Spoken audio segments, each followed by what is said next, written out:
Audio Jungle.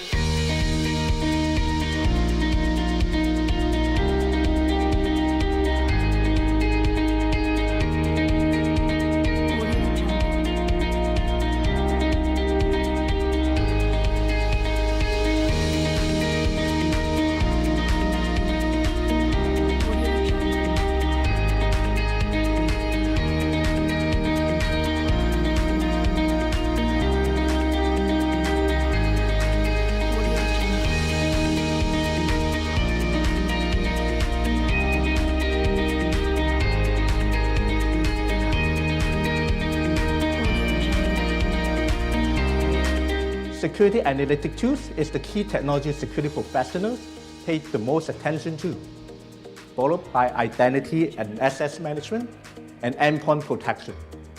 It is believed that employed, this technology can enhance the security performance.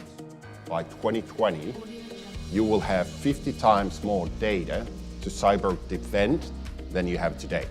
So just imagine the challenges. If it's not hard today, in a couple of years' time, it will be ever so more difficult. Gartner predicts that by 2020, half of all OT service providers are going to offer some kind of IoT offerings. And what this connectivity actually brings about is that there's going to be a bigger attack surface. As an industry, we tend to focus on the attacks. But what we forget to pay attention to is that every one of these breaches, at the heart of what made the attacker successful, is that they own credentials of a legitimate person inside the organization. If I sign up a new customer today and they've got, 10,000 devices, I have to go out and buy X amount of people in order to manage that customer. But today, all I need to do is give the machine more processing power, more devices.